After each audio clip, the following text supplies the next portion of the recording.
Welcome, punters, to another episode of the Whispers Racing Podcast. Turnbull Stakes Day, big Group 1s in Melbourne. As always, I'm joined by Matty. How are you, Matty? Going very well, Worm. How are you, mate? Good, mate. Post-grand final, it's now, some say cricket season, but I say it's horse racing season. It's our time to shine and time to find plenty of winners for the punters out there. Absolutely. This is the serious time of year, mate. This is where we put our big boy pants on and we make sure we see them exceptionally well. Yep. Or even just try and steer the punters into some winners and try and give as much info. And, geez, I've picked the Turnbull this week and far out how hard that was to try and dissect. But I think there's a few things we can talk about. How'd you see last week, mate? In terms of the races, or footy, or both? Well, it's good to see you're alive after the granny since you barried for Brisbane against those passionate supporters. I know the Collingwood supporters around me were very well behaved. I was a little bit scared when I rocked up to Swan Street around about 10:30 in the morning for a beverage. I thought it might have been early release day or something along those lines. But no, the Collingwood supporters around me were very well behaved. That's good. What a weekend of grand finals. I don't think we'll ever see anything like it. Those two, AFL, absolute rip snorter, and by fuck me, the NRL, did they put on a show? And I just thought we'd have a minute's silence for Bedar, mate. I just thought it'd be good for us to talk about the good times about them, and it was nice knowing them. Yeah, it was very nice knowing them. I was lucky enough to get, we'll call it a partial payout, full payout from them. So I know you collected one too. So it was, yep. I think everyone enjoyed that while it lasted. Yeah, no, thank you for Bedar and happy retirement. I know you'll be all retiring off that little scheme. So hopefully everyone's been paid out by now. And I don't think we'll see anything like it. But yeah, two great grannies. We move over to the horse racing season. Matty's going to preview race 5. I'm going to race 5, Rosehill. I'm going to preview the Turnbull, bets around the grounds, multi, and Matty stays on for pineapple of the week, which is normal for Matty. Once he gets it back, he holds on to it for a while, so it's good.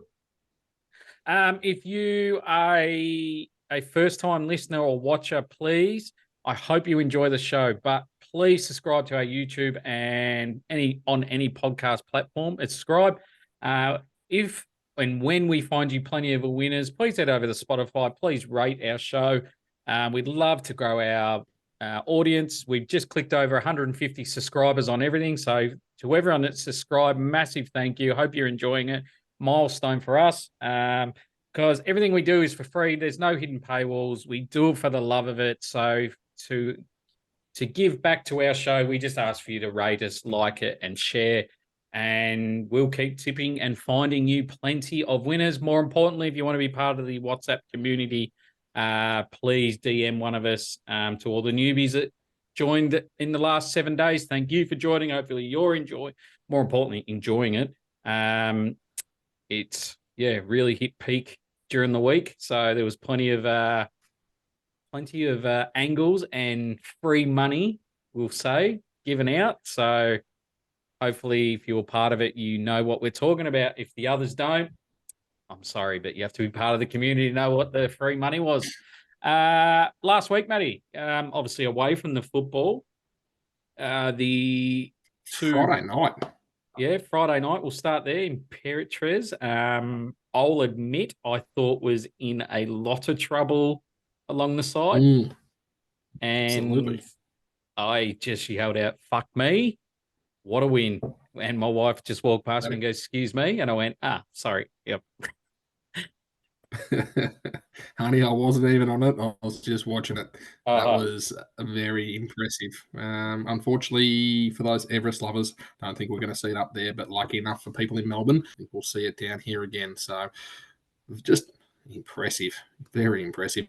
And Worm, I know you picked this one up before it even came out to Australia for the first time. So hats off to you, mate. You picked Imperatriz before it hit our shores, and the community followed it too. Yeah, just unlucky. The only time I've really had a crack at it, and then Artorias gets us on the line in Sydney. But yeah, I'm still not over it. It still hurts, but no, it's a good horse. And yeah, I think credit goes to the ownership and trainers still saying no to the Everest, and it's official. They've said no. It's a no. To have balls to go to 3 Group 1s and win, which is smart by them. But honestly, if I owned the horse, I'd probably would have got sucked in by the Everest. So yeah, we get it Manicato Day and Champions Day. So I've got a live ticket in the Manicato at around $4. I backed it a couple of months ago, so I'm quite happy with myself.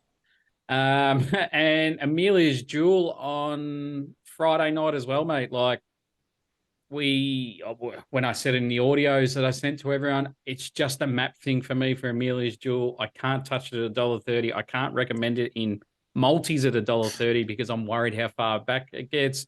And in the first 100 meters, I went, well, that's fucking wrong.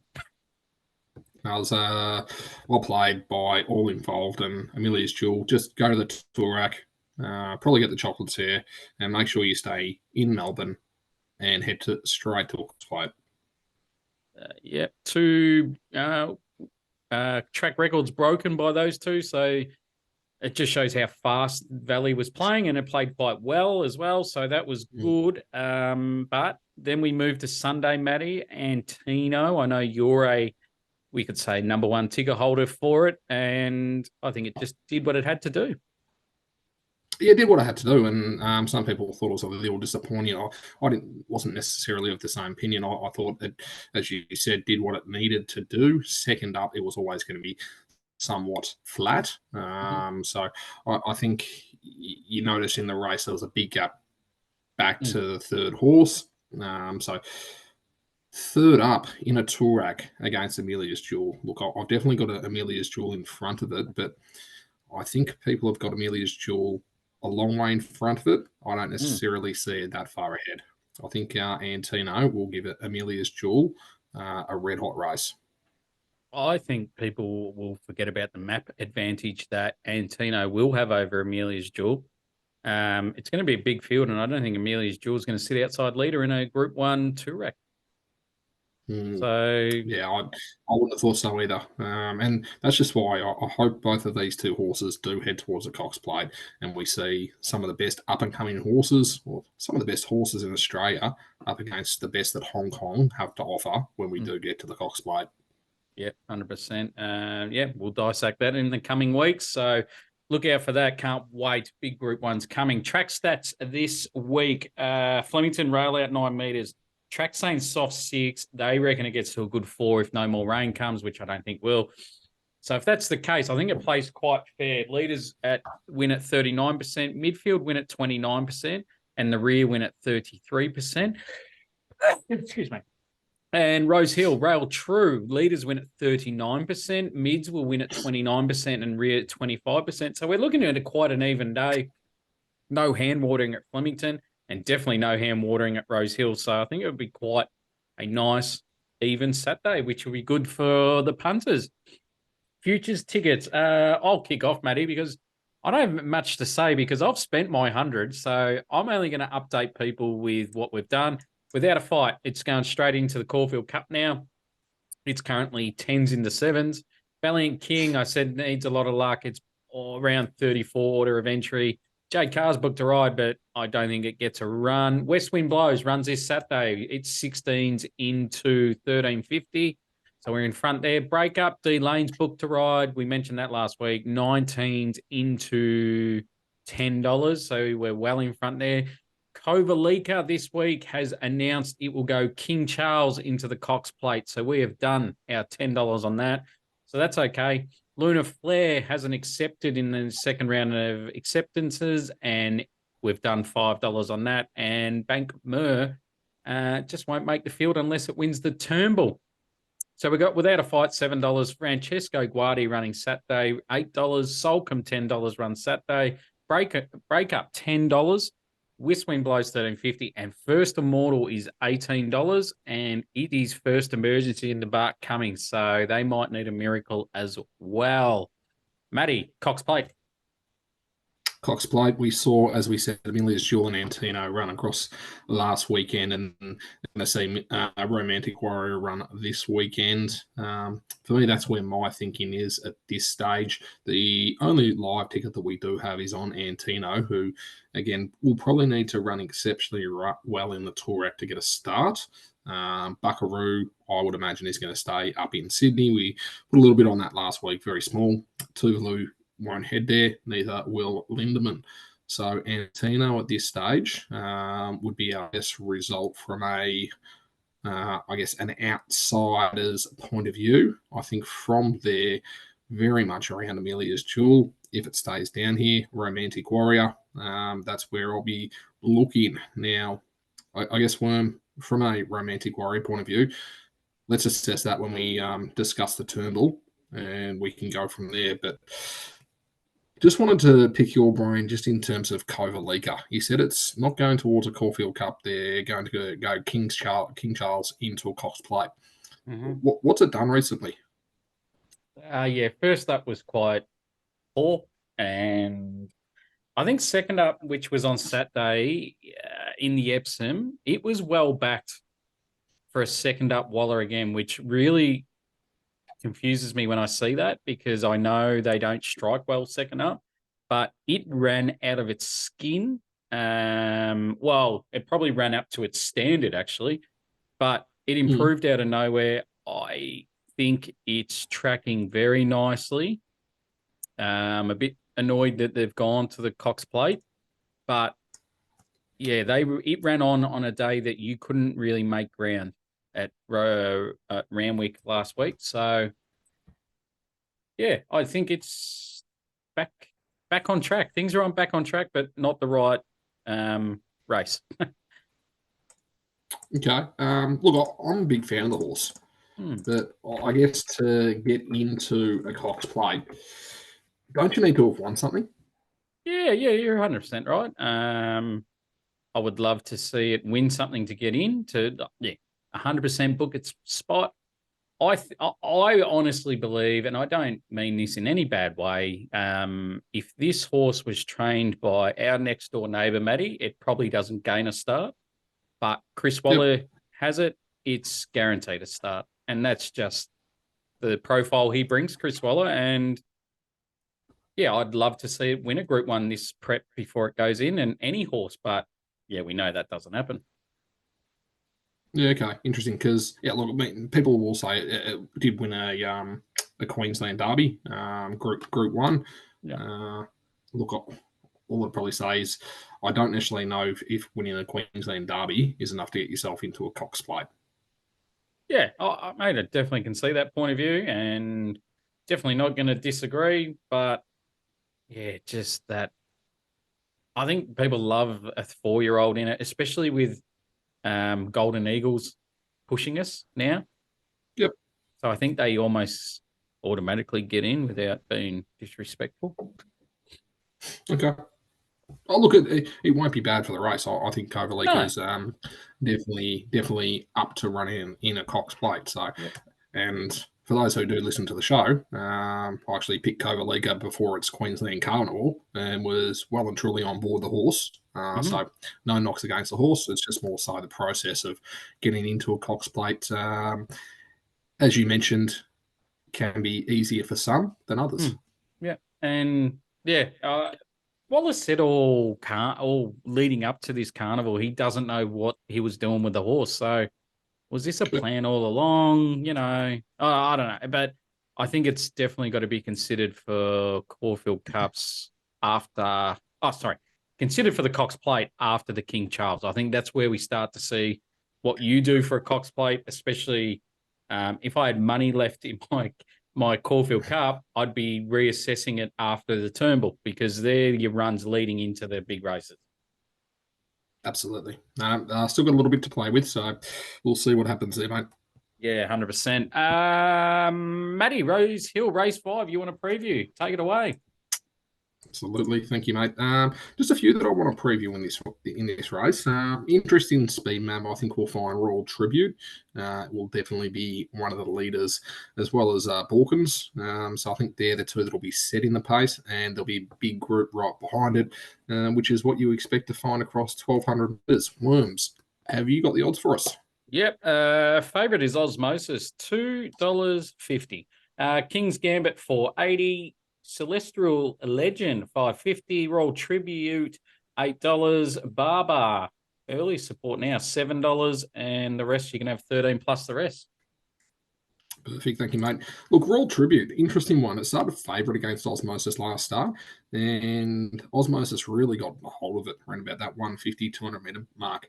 And heading out to 1,200 metres, I can't see Royal Tribute being able to turn the tables on Osmosis here. So, again, I think it'll be one sets of speed. I don't necessarily think the extra 100 metres is going to help it. And for those reasons, I'm quite happy to steer clear of Royal Tribute. Celestial Legend Worm. This is a horse I expect to improve significantly in this race. And given that, I think I've got an opportunity to be fighting out. Now, Kieran McAvoy on board, barrier at 4. It'll do what it does and probably go back. It may not sit last, but it'll be thereabouts. It'll get an opportunity. And if it does improve as much as what I'm expecting, I do see it being in the finish. But Worm, I do have the horse that we backed 2 weeks ago on top, Osmosis. Now, this is really quite a similar setup. As I said, I think Royal Tribute will be leading. It might have Balkans on its outside. And then right behind it, I'm expecting Osmosis. It should be sitting in the first 4 with cover, not buried on the rails, which is a really good spot to be. I expect this horse only needs to have a slight bit of improvement to be winning this race. So Worm, Osmosis is on for me. And I think there's much better races in line for this horse in the upcoming weeks. How did you see this one, mate? Yeah, I'm just watching the replays now of the Osmosis race, and it's interesting with like 200 to go. It looked half that Osmosis was going to go, everyone was going to go straight past it. It didn't look like it was going well enough, and then all of a sudden, just found another gear and held him off quite easily, I thought. And it's only going to improve off first up, like off its first up run. So if you liked it first up, you got to go again. You can't be letting it go around at that price against pretty much the same field. And just watch King's Gambit go down the straight, obviously beaten by a good horse. I think in Archo Nachos, who probably be aiming for a Coolmore as well. So King's Gambit, probably you forgive down the straight first up, maybe 480. It's probably a good price to get involved. But yeah, this is a race I think I'm going to keep in my replays because I think this is where a lot of these head to the Coolmore. And Osmosis has been talked about for a Everest for a couple of weeks now, and nothing's happened. China Horse Club have bought into this colt, so I think China Horse Club are going to go down to the Coolmore and just boost its pedigree for the stallion career, and might be favourite for a Coolmore after this win. Okay, nice. You mentioned King's Gambit. Look, for mine, I think it will definitely improve. Not going down the straight, going around the bend will definitely help it out. Tommy Berry on board, no knocks there. Barrier number 7, I think it'll find that somewhat awkward and might find itself towards the rear of the field here. I don't necessarily know if it's got enough speed across the last 200 meters to be closing out against Osmosis. So for that reason, that's why I wasn't with King's Gambit. One I'm expecting to see a little bit closer than last time is Barber with Nash on board. I think Nash will definitely sit a little bit closer than on Barber than what it has previously. So interested to see what Barber does, but quite comfortable to have Osmosis on top, mate. If you like Osmosis Saturday and you're as confident as Matty, I suggest you take the 350 now for the Coolmore because it starts with a 2 in front of it. Good call. I'm just looking up Barber. Barber's $34 for the Coolmore. So if you think it's going to run a cheeky race and maybe knock off Matty's tip, Cummings and Godolphin do have a tendency to go to that Coolmore race. So, I just didn't like the map for Barber. I think just it'll probably sit behind Royal Tribute and might just find it a little bit difficult to get off the rails. That was my biggest knock on it. But $34 on Cornwall down the straight, definitely a chance. yeah, especially when like Shinzu and Cylinder are already in the Everest, and they That's might it. not bounce off it, off a taxing run. So there you go, punters. There's a couple of little future plays and multis you're going to be taking into maybe Bathurst on Sunday with the V8, or maybe not. I'm going to preview Flemington race 8, the Turnbull Stakes, 2,000 metres. Geez, this is a cracking race.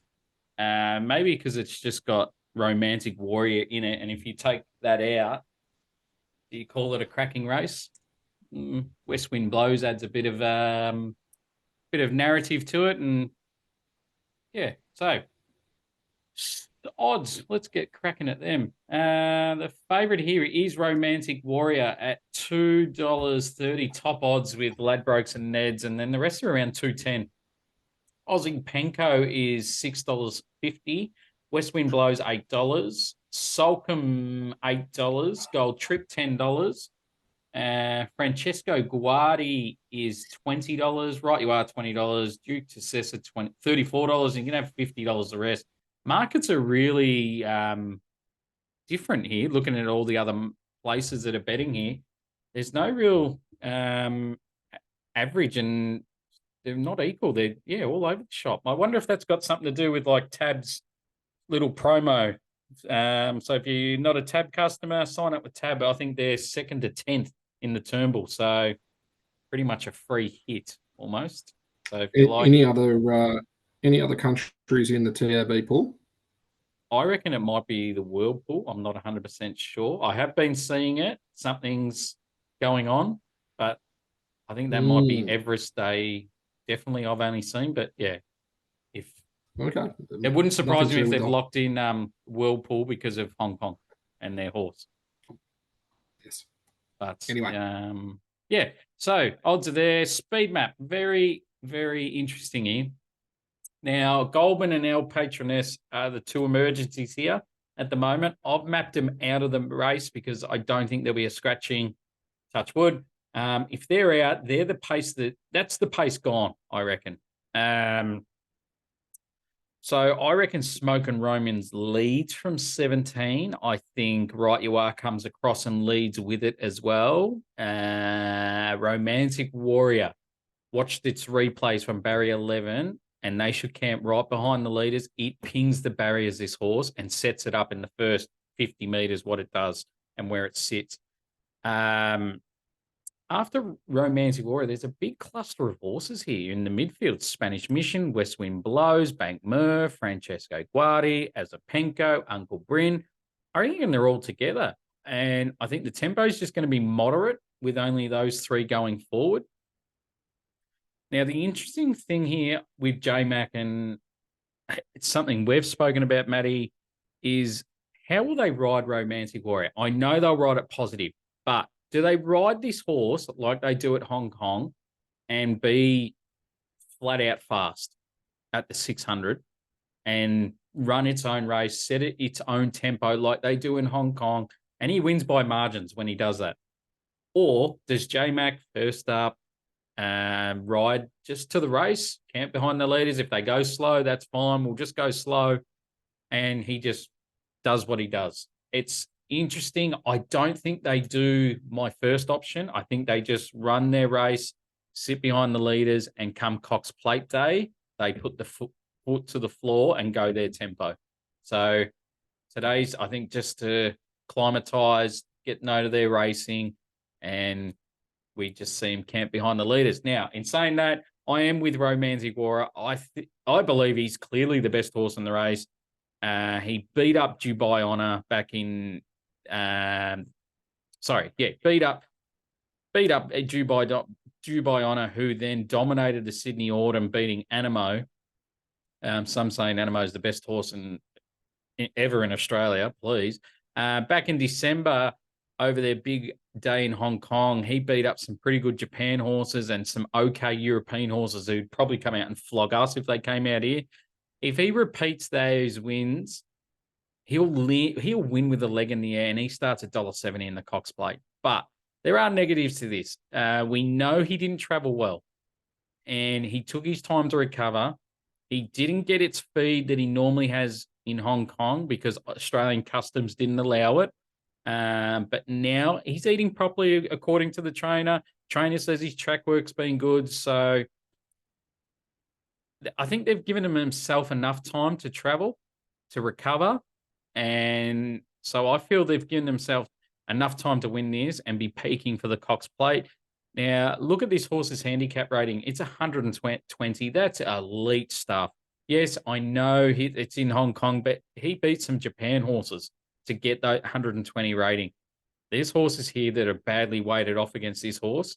And yeah, and I just feel that it's well in the weights. Yes, the ones towards the bottom are probably on the right weights, but there's some here like Smoke and Romans who's only getting a kilo off, and he's 13 points off Romantic Warrior. So yeah, I think it's well weighted, and I just think he's going to be a good thing. Now, West Wind Blows, we're on this for the Caulfield Cup. I think whatever it does on Saturday will be a pass mark for me. Again, like Romantic Warrior, it's had plenty of time to recover from its flight, acclimatise. There's been no news on this horse about how it's going down at Werribee, so that's a bit odd for me. But in saying that, no news is good news for me. This horse, 2,000 stats read really well. I know it was beaten 6.5 lengths last start, but that was against some absolute superior A-grade European horses in Paddington and Emily Upjohn. So yeah, 6.5. I don't think anyone gets within 6.5 of these on any of these Aussie horses. But I feel this horse will like 2,400 meters. It will go up and down on the one spot. There's no turn of foot for this horse. But honestly, one thing I do not understand is why the fuck have they flown Jamie Spencer out to ride this horse? Yes, I know he's ridden it at all in its track work, but we know what this prick it did in the spring. He butchered Gold Trip in the Cox Plate. He butchered Light Infantry in the Golden Eagle. So why the fuck would you bring him out? He doesn't know how to ride it. He doesn't know how to ride to our tempos. Like, fuck me. He could honestly kill this horse. And yeah, mate, it just pisses me off we don't use local talent when we've got so many good stars not riding. Anyway, hopefully he goes well and Jamie actually rides well and puts it in contention for a Caulfield Cup. So, yeah, West Wind Blows. Hopefully for a Jamie Spencer decent ride for once. Right, you are. Well supported first and second up. I thought that was really weird considering its grand finals Caulfield Cup.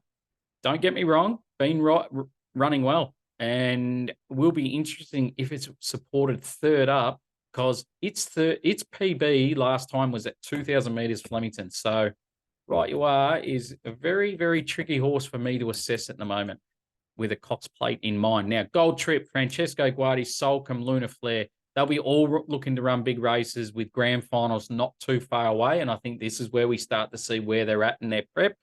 They're all going super. Maybe Luna Flare's a bit off, but I just think this is D-Day and this is where we start to tick and cross some horses in the big Group 1s. Duke to Cesar. I like this horse in a Doncaster. Went well. Then first up, didn't have much luck, and the jockey really looked after the horse if you watch the replay. I think we'll be looking for a big race second up now, seeing where it's at. Now, Berkeley Square. Well, this horse can improve at $80. I'm not saying it can win, but I say if you're throwing in trifectas first of all, he goes in. Jockey stuffed up last time, took off early when the race was on and everyone was building momentum. He just started to really put the foot to the floor. Now, watch its last 100. Totally understandable from a poor ride. He can improve a lot off that. And an 80s, do not let this horse get under your guard. But I'm keen on Romantic Warrior. If you like it now, and I do, back it for the Cox now because you're not getting $3.50 or whatever it is now because it starts at $1.70 come race time. Matty. Nice worm. So I guess if you have a look at this field, who are the horses that you expect to go to the Cups? And are probably going to be further back in the field, unless anyone needs to crossover or has an inside draw. But who are the ones that you think will probably be back in the field, looking for a Caulfield Cup or Melbourne Cup, looking for that 2,400, 3,200 metres?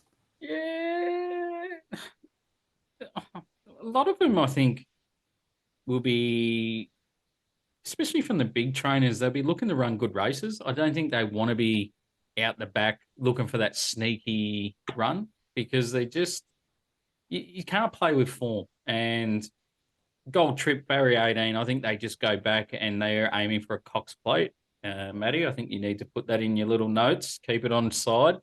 I think he's going to run a bigger Absolutely. race. Yeah, Uncle Bryn's there to win.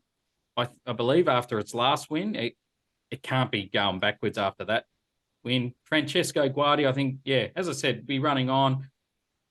Yeah, I don't think there's going to be much where you'd be looking for a horse going, oh, that was a sneaky run because everything is well in the markets for the big group ones. And yeah, like you look at our Bodegon, do they roll forward? Like I keep looking at this map going, there's not much pace. Do they throw our Bodegon forward and go, look, he's been beaten 14 lengths most starts now. We've got to do something with him. He can't be doing what he's doing and go back. So I keep looking at it going, will they go push it forward so there's pace in the race?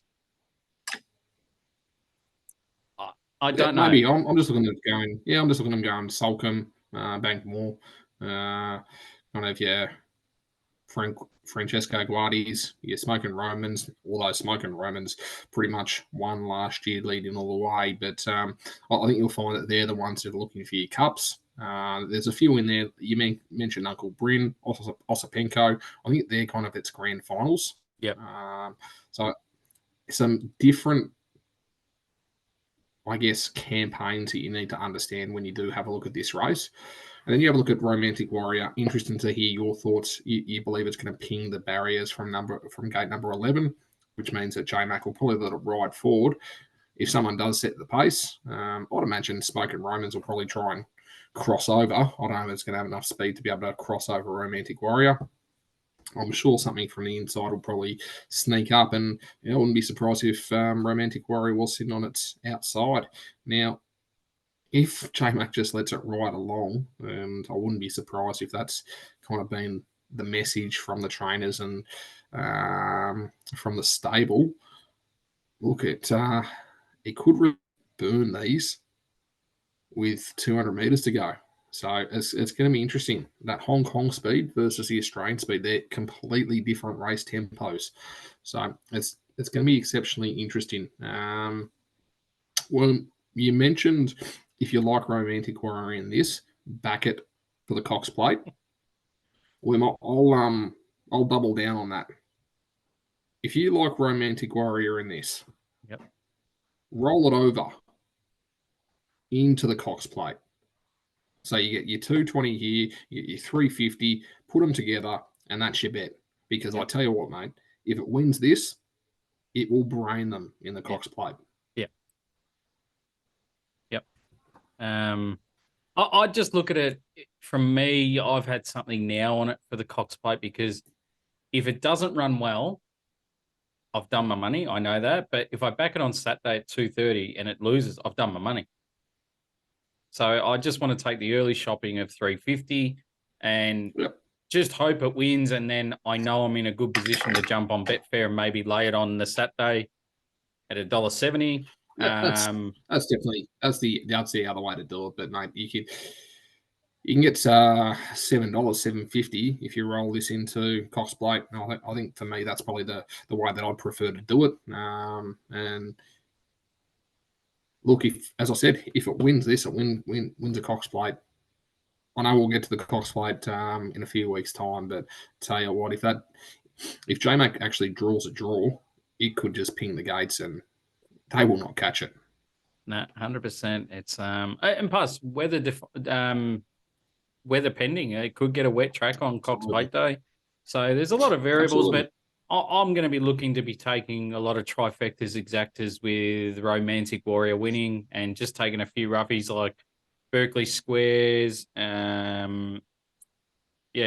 to run a drum, same race multis with Gold Trip, just trying to pinch some good odds. I know they're probably Yeah. skinny, but Oh, yeah, look, just I think Romantic play Warrior wins. play it smart though. Like when I say put these two together, you get an odds of 750, so you don't need to have a whole lot on it No, because a 100%. whole lot can happen between now and Cox Plate Day. But if you believe it's going to win on the weekend, I think it'll probably be winning on Cox Plate Day as well. That's all Yep. I'm saying. But I think that's probably the way that I'll be approaching Saturday.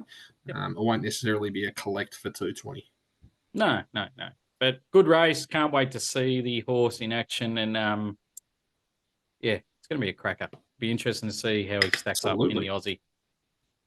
Uh, indeed. Looking Around forward the to it. grounds, Matty, I will start because I've got two, but I'm going to leave that second one for you because we're going to align on one. And I think we're going to have the same notes pretty much because we've both seen what we've seen. So mine's going to be Matoa, race 7, number 1, Poison Chalice. I've been with this horse the last two starts, and last start I thought the jockey got it a touch wrong. He elected to take a sit in a small field. I elected him he was going to go roll forward and put pressure on the leader, but he didn't. Now, this is a heat for the Melbourne Cup Carnival. So if you think this horse has some talent, and I believe it does, and this should be beaten this lot. There ain't much in this lot. There's nothing really progressing to bigger and better races in the future. They've found their mark. They're a little bit busted. Now, this horse is progressive and has bigger and better races in him. I'm shocked that it's gone to this. So race 7, number 1, Poison Chalice. There's no odds out for it, but anything above $1.80, I am putting this in every multi on Saturday. Matty, everyone's getting Race their 7, pens number and 1, where were we Matoa. in? Perfect. Sorry, Um, mate. What were you saying? I'm just saying for everyone to get their pens ready because you've got more bets coming out out of you than a bloody tab machine. So take it away. Mate, I got a little bit. I got a little bit excited. I started doing the form a little earlier than usual, so I may have a couple more races and a couple more tips for our listeners. But mate, we're starting on Friday night at the Valley. Now, Konasen Nah. This Yep. horse is also nominated on Saturday in the Legacies race. Now, I'm not too keen on it there, but I'm very, very keen on it Friday night in race number 2. He couldn't get past Harlow Miss last start at Flemington, but it was very impressive. From here, Friday night, race number 2, Damien Lane, barrier number 2. I think it'll get an absolute peach. It is over 1,600 and it drops back slightly in distance. I think next start or even the start after, they'll probably be aiming for it to get to 1,800 or 2,000 metres, but it has this field absolutely covered. So, Kona Center, Belly race number 2, around about that $2 mark at the moment, Worm. It will definitely be a play for me. I'll be jumping across the Flemington race too. And the 2-year-olds, first time we see them, there is one I do like. Now, it is short, and I'd prefer to be getting about $2.50. It's around $2.20 at the moment. But this horse, Blue Illusion, in race number 2, it has serious speed to burn. And I think it will burn these down the straight.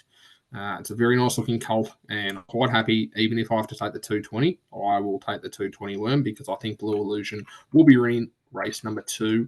We're going to go up to Sydney, race number 3, Pyrossa. Mate, this horse was second to Marquise. You know how much I like that horse. It was fourth to How Good Are You, Marquise, and Fajuta San. How did Fajuta San go last Sunday? Around second or one? No, brained him. Yep. Absolutely brained him.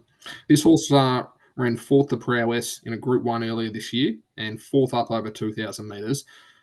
Pyrossa in race number 3 will be right in the finish at around about $4. I think it's a very, very good bet. We'll jump to the next race, race number 4.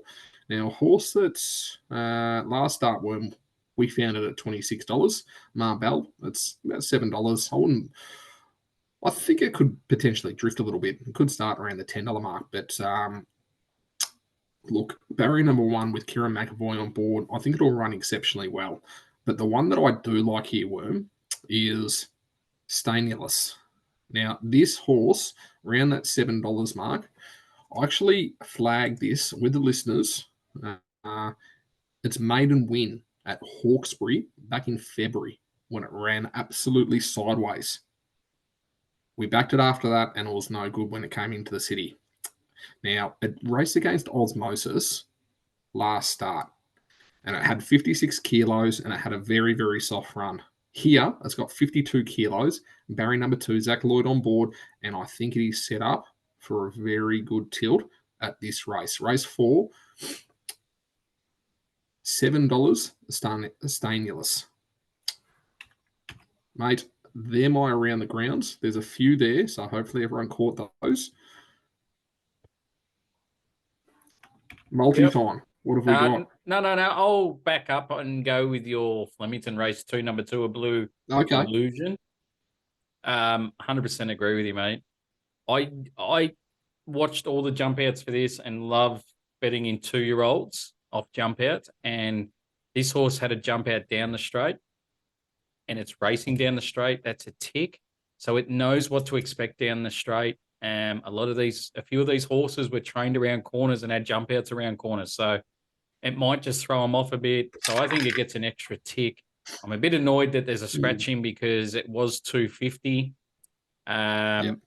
And I thought it might get out to $3 come race time, but clearly not. So, yeah, this looks like a very, very good horse, and I can see why they've kicked it off very early into its 2-year-old season. That is race 2, number 2, Blue Illusion. I've got one last one for the Bathurst. Anyone that loves their car racing around the grounds, I'm going to go Cam Waters and James Moffat to win Bathurst, $6.50. I like the combo. They're very good drivers when they're together. They raced together at Sandown and just found a issue with a flying tyre that ended their campaign at Sandown. So I think if they can stay together for 160 odd laps, they'll be there in the finish. $6.50. Just have a little spec. If he draws pole, have a lot more on because he's a good bet to have at Bathurst. Multi. Matty, what are you throwing into the multi this week? Mate, we'll start off the Valley. I think Kona Santa can get the chocolates at $2, so we'll include that. NCAP, haven't mentioned it, but race 5 up in Sydney, we'll get it done. Right about the $2 mark at the moment. And I think this will be the 4th different pronunciation of this horse, but Stainless in Sydney, race number 4, the place. Beautiful. And I'm just going to chuck in Blue Illusion the win. Keep it simple. So kind of Santa win, Blue Illusion win, Stainless place, and NCAP win. That comes at $17.50 for our 4-leg multi. If you are using the right betting agency, you can put that into a bet return because we're good for 3 out of 4. All right, Pineapple Matty, you were good with Think About It, and Hawaii 5-0 almost ruined our weekend. But if you listen, I said we play the Quinella. Yeah. So people, if you listen, smart people listen. So you go again. Are we going to Bathurst for our Pineapple? Mate, if we go to Bathurst, I'd probably just hand it over right now. Probably I'd be on Craig Lowndes or Peter Brock. Hey, Craig Lowndes is driving. He's driving for the 30th time. He's broken the record for the most driven Bathurst. There you go. There's your useless tip for the weekend.